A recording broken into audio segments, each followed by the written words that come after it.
Welcome again to our discussion on elementary quantum mechanics. In this session, I wish to talk about some kind of an introduction to wave mechanics. And what I intend to do in this session is that I will try to recall what we did in the previous modules. Thereafter, I want to talk about what exactly we mean by wave mechanical formalism, what exactly is wave mechanical setup of things.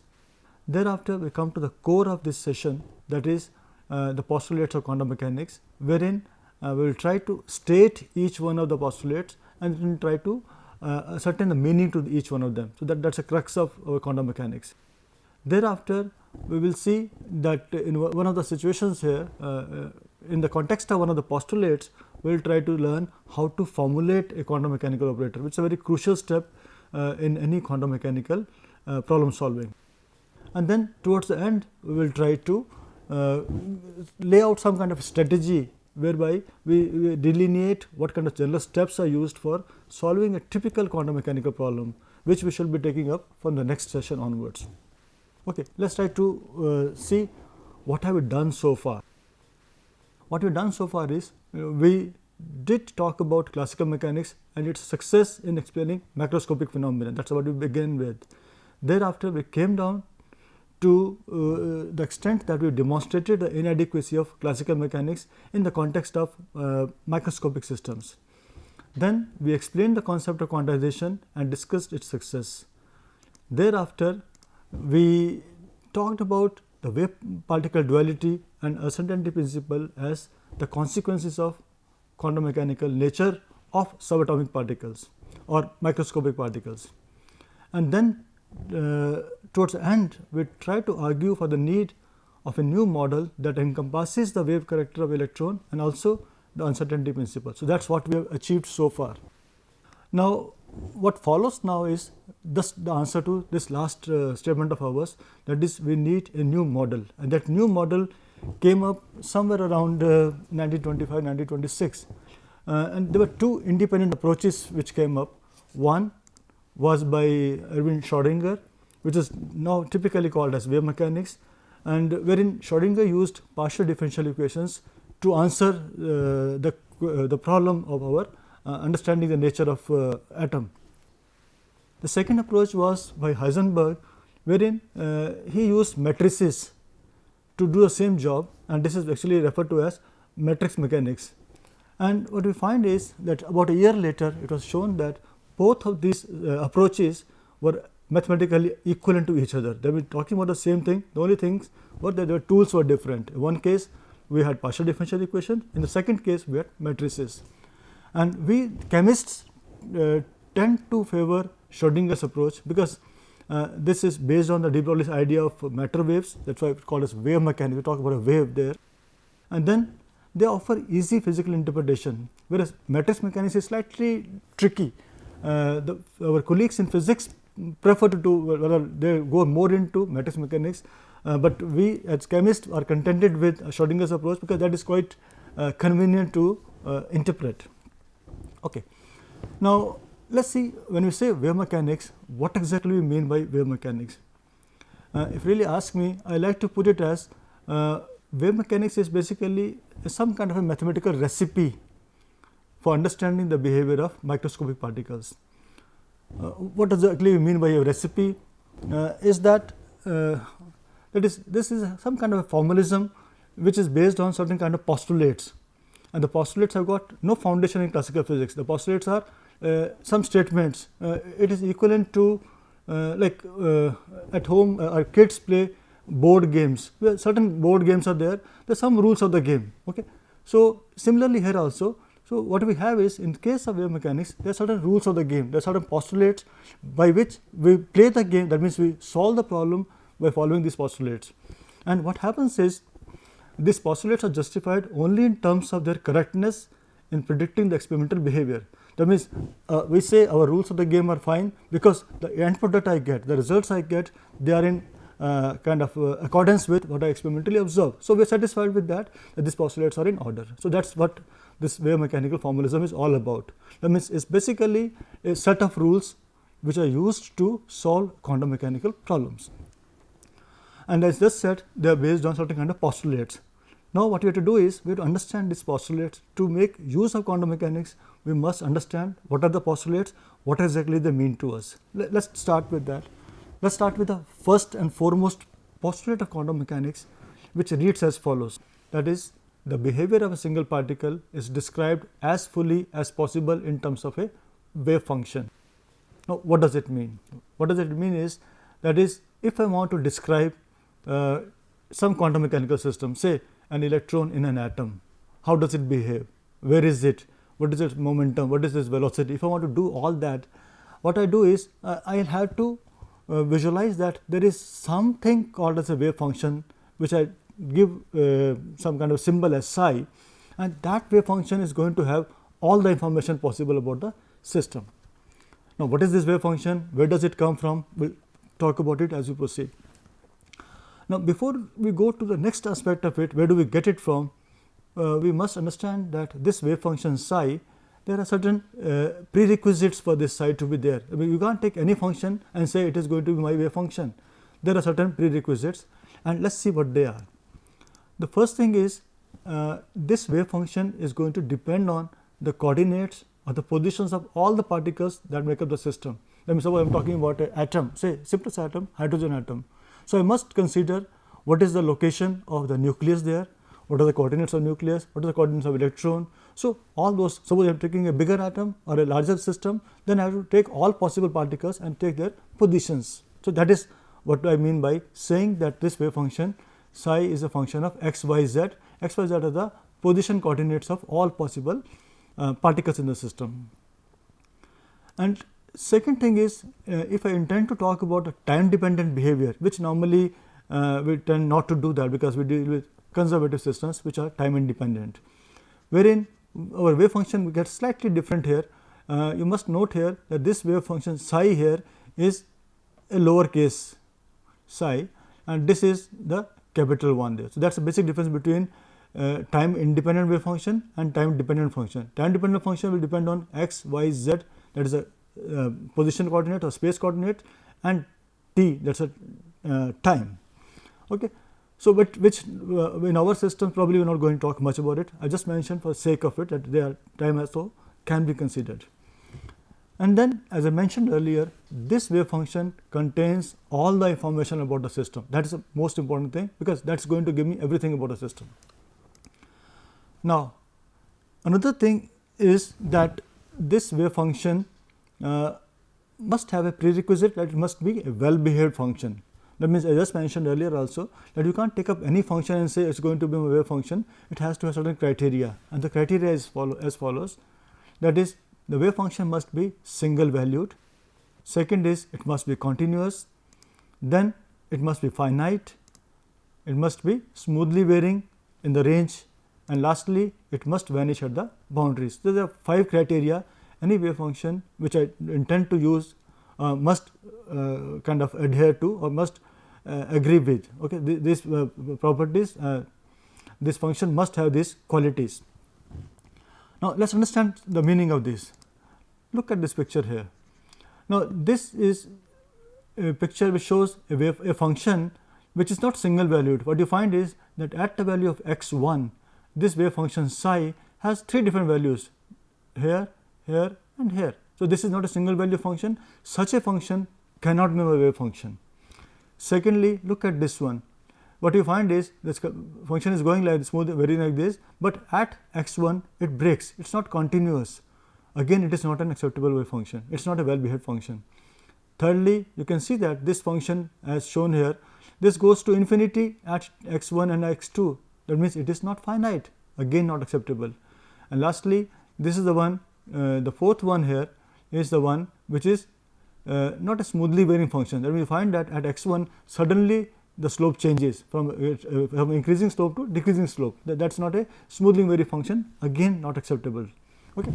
So, that is the kind of requirement we have for the any wave function, any function to be a suitable wave function for our systems. Okay. Now, we are equipped to take up the second postulate. That is what I just mentioned. Okay, we are going to have a wave function psi. Now, the issue is, where does this psi come from? The psi comes from, as per the second postulate, that this wave function, that is which has all the information about system, can be obtained by solving a second order differential equation called as Schrodinger wave equation. Okay. And that equation we can state as H psi is equal to E psi. Again something new here. What you find is this H here, H cap is an operator for total energy. Again this is a new term. Let us understand what is the meaning of an operator. I will just deviate a little, we will talk a bit of mathematics and come back. Now what is an operator? Operator basically is a kind of mathematical instruction. It is very simple. Let us take an example. Now suppose I make a statement 2 into 3 makes 6. What you see is that this symbol here, multiplication symbol, is basically a mathematical instruction, that is you add 2 thrice, that is all. If I take 2, add thrice, I get 6. So it is a instruction to do as I just stated here, add 2 thrice. Similarly what we have is, we have got variety of mathematical instructions, they all are operators, d by dx, d2 by dx square, integration and so on and so forth. So all these are nothing but your operators. And in quantum mechanics, any operator is identified in terms of some kind of a cap or a caret. That means you have a symbol like this, that means you put the operator, say in this case A, and there is a caret here. In case of Hamiltonian, what we had was that we had H cap. So that is a operator, that is a typical way of identifying that it is an operator here. Okay. So having understood what is an operator, let us move further, and we see that the second postulate says I can get the wave function by solving an equation, Schrodinger wave equation. Let us try to analyze what is the kind of equation we are talking about. This is a very special kind of equation called as eigen equation, which again is something new. Let us understand that. Let us take some mathematical problems, very simple ones. Say if I ask you to evaluate, take the derivative of sin x, what do I get? I take derivative, I get cos x. Okay, fine. Let me take another one. Take the second derivative of 4x square. When I solve it, second derivative of 4x square can be taken as the derivative of 4x square, which makes it derivative of 8x, which gives me 8. So what I find is, so it is a very simple operation I am trying to do. Let me take another example. If I am trying to evaluate this, trying to find out a second differential of sin x, what do I get? What I get is that the second differential of sin x will be the differential of sin x, which in turn will be differential of cos x, which in turn will come out to be minus of sin x. Yet another one, let us ask you to evaluate minus iota h cross d by dx of e raised to power I k x. When I do that, it is a simple operation. When I do it and simplify a little here, because I am getting iota square here, I simplify it, I get h k e raised to power I k x. Now let us try to analyze these 4 small systems we talked about. What we find is, in this case, this is my starting function, this is my last function, the two are not the same. Here again I started with 4x square, I am getting 8 as an answer. But in these two cases here, what I find is, I start with a function sin x, I end up with the same function sin x, and then there is a small multiplier minus 1 in this case. And in the case 4, what I find is, I start with the wave function e raised to power I k x, and I do the operation, I eventually get back my wave function and get a constant h k. So what I find is that these two are special cases. What is happening in these cases is that when I am trying to operate the operator over a function, I get the function back multiplied by a constant. This is a very interesting and specific case, and that means the operator is operating over a function and gives back the function multiplied by a constant. If that happens, then the function is called as eigenfunction, the constant is called as eigenvalue, and the operator is called as eigenoperator, and the equation is called as eigenequation. And our Schrodinger wave equation is nothing but an eigenequation. So what we can say is, this h psi is equal to E psi. You can see that operator h is operating on psi, gives me a constant E and get back the function psi. So operation of Hamiltonian operator on wave function psi generates the original wave function back multiplied by a constant value E. So mathematically speaking, the Schrodinger equation is an eigenvalue equation, operator Hamiltonian is an eigenoperator, and the function psi is an eigenfunction, and E the constant is a eigenvalue. Okay. So, that is just so specific about our Schrodinger wave equation. So, first postulate was that there will be something called as wave function psi. A second postulate tells me that I get psi by solving Schrodinger wave equation, which is a special kind of equation called as eigenequation. Let us move on to the next postulate. Let us first understand what is the postulate about. When it reads it as follows, that is, each dynamic property, any property which is measurable, is associated with some kind of an operator, a quantum mechanical operator, which is A cap, such that if this dynamic property is capable of exact experimental determination, then the possible exact values of A are given by the following equation. What does it mean? What does it mean is this: we said that the wave function has all the information. Now, this postulate provides a means of getting the information out of the wave function. That is, suppose I want to know about the momentum of the particle in a given system. So, what do? I take the operator for the momentum, operate over the wave function. When I do that, I will get my wave function back, multiplied by a constant, and that constant will be the experiment or the measurable value of the property, momentum in this case I just talked about. So, this postulate provides for a means of getting information from the wave function. Okay.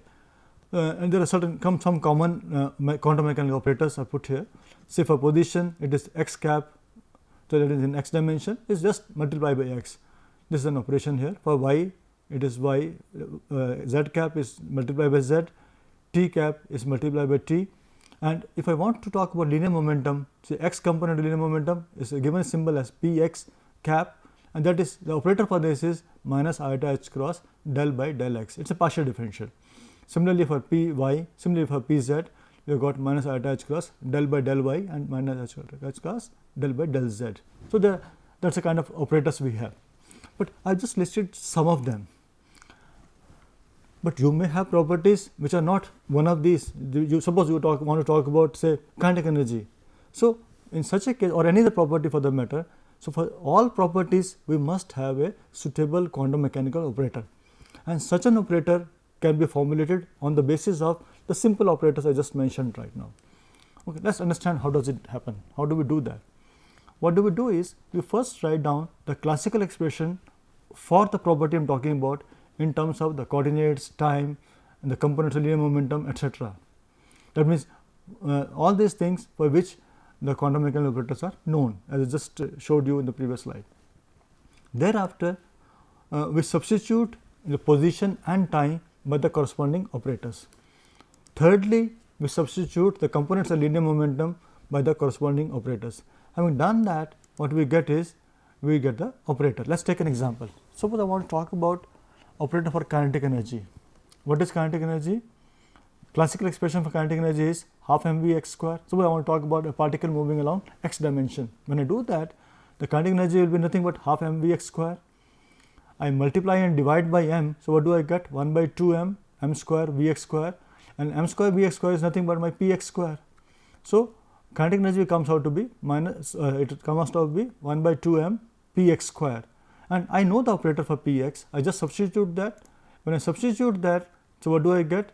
My operator t is an operator for kinetic energy, that will come out to be 1 by 2 m minus iota h cross d by dx square, and so that means substituting this one. So, this is an operator minus h cross square by 2 m d2 by dx square. So, that is an operator for my kinetic energy. That is a simple way of creating, formulating operators for quantum mechanical properties. Okay. Now, let us take up the next postulate. Now, what is, I will first read it for you. It means, if a particle is restricted to a given energy level described by a wave function psi, then the probability that the particle exists in the space element d tau, that is between x, y, z and x plus dx, y plus dy, z plus dz, is given as psi square d tau, or psi into psi star d tau. Let us understand what does it mean. What does it mean is, this basically try to ascribe some kind of a physical meaning, some kind of a meaning to psi. And what we see is that psi per se does not have a meaning. The square of the wave function, the psi square, is a measure of probability, or to be specific, this is called as probability density. More about it, we will talk more about it when we go further to solving quantum mechanical system. We will talk more about it at that stage. But one more thing I want to just clarify here, when I say I am talking about the region d del tau. Del tau basically means, suppose I have point x, y, z, and I move say delta x here, I move delta y here, I move delta z up. So, I get x plus delta x, y plus delta y, z plus delta z. So, if I do so, I create some kind of a small volume element.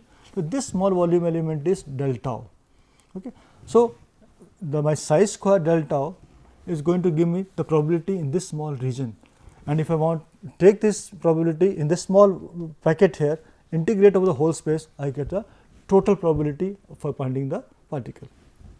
More about it when we come down to solving Schrodinger wave equation based problems. Okay.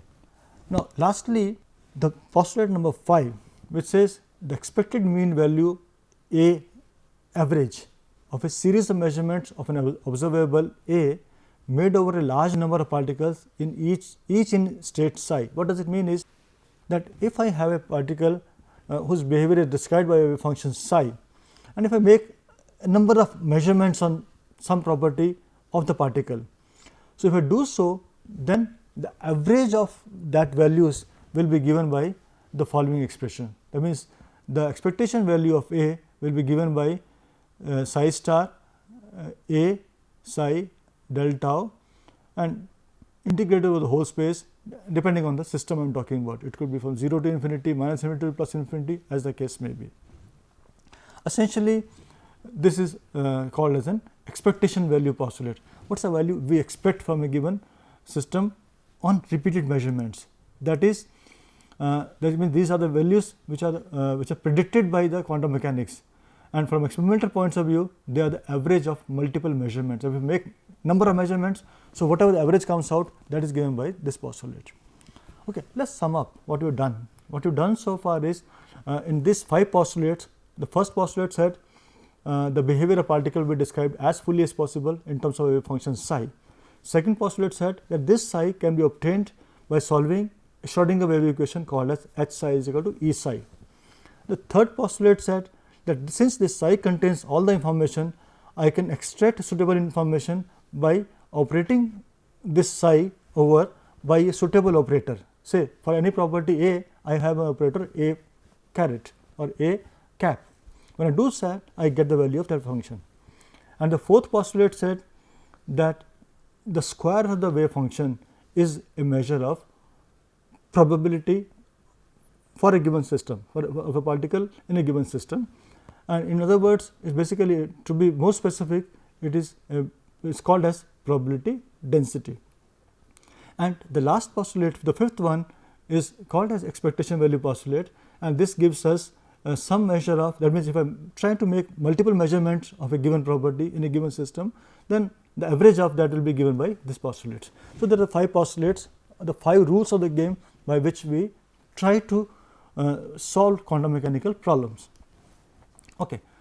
So, having done this, let us see, let us try to devise a strategy. How do I solve a typical quantum mechanical problem? What do I do here is, the first and foremost thing is that for the system we want to solve, we formulate the Schrodinger wave equation by defining the Hamiltonian. Now, what does it mean? What does it mean is, we know that our Schrodinger wave equation is H psi is equal to E psi. Psi, it has to be found out, E again is going to be determined, H is the one which we have to formulate. So, if we formulate for the given system, what is this Hamiltonian? What is the operator for total energy? Because Hamiltonian is operator for total energy. So, we have to somehow work out what is the Hamiltonian for total energy. When I do that, put into the equation, I get Schrodinger wave equation, which in turn means is I have formulated a Schrodinger wave equation for the system in question. Thereafter, I solve the Schrodinger wave equation so that we get some solution, because typically if I have a quadratic equation, if I solve it, I get certain roots. In Schrodinger wave equation, I solve the equation, I get the wave functions. Okay. So, here again I will be doing a number of problems as we proceed. So, the second step is we solve the Schrodinger wave equation, get some kind of wave functions. Then apply boundary conditions. This comes from our qualifications for our wave functions. You recall that we said the fifth requirement was the wave function must go to 0 at the boundaries. So, we ensure that the wave function which I am getting from the Schrodinger wave equation does meet that requirement. So, we try to impose the boundary condition and see what happens. And then whatever wave function we try to get, we try to normalize that. About normalization, we will talk at a little later stage when we actually solve the problem. Basically, it amounts to ensuring that the total probability of finding a particle in a given region is 1, because particle has to be somewhere. So, that is the kind of meaning we ascribe to normalization. More about it as we proceed. And then what we do is, once we get a wave function, we apply the boundary condition, we get a wave function which is acceptable, then we normalize it, then we use this wave function to determine the dynamic variables. You use the suitable operator and get the value of the operator from there, value of the property from that. So, that is a typical general strategy which we use for solving Schrodinger quantum mechanical problem by using Schrodinger wave mechanics. And in the next session, we will take up one such problem. We will start with say a simplest problem, a particle in one dimension box, and try to see how do we apply all these kind of steps and get a meaningful solution to the problem. Okay. Let us try to wind up it now. Let us see. Okay, before I wind up, let me try to see where are we right now. What we have done so far is we have raised initially, if you remember the earlier sessions, we raised the question of why of quantum mechanics, because we did find that classical mechanics was inadequate. And then today we have just tried to see what is quantum mechanics, how does it work. Now, what we want to take up is how of quantum mechanics, that means how do I use this. Why did we need quantum mechanics? Fine, we justified that. Then what is quantum mechanics? We have learned today. What exactly are the tools of the formalism here. Now, we want to see how do I make use of this. So, this I will take up when we meet in the next session. We will talk about how do I use quantum mechanics to solve the problems of quantum mechanical nature. Okay. So, that is where we are. Let us try to now sum up what we did today. What we started with was, we basically started with introducing what exactly we mean by wave mechanical formalism. Thereafter, we discussed the postulates of quantum mechanics. There were 5 of them, and we discussed in detail about that in a very qualitative way. And then thereafter, in this process of discussing quantum mechanics, the postulates of quantum mechanics, we explained how do we formulate the quantum mechanical operator. And towards the end, we have tried to list general steps or general strategy for solving a quantum mechanical problem. And in the next episode, we will try to see how do we make use of this strategy by taking up an actual problem. The first and foremost problem we are going to take up is the particle moving in, a particle confined into a one dimensional box. That is the first problem we will take up in the next session. Thank you.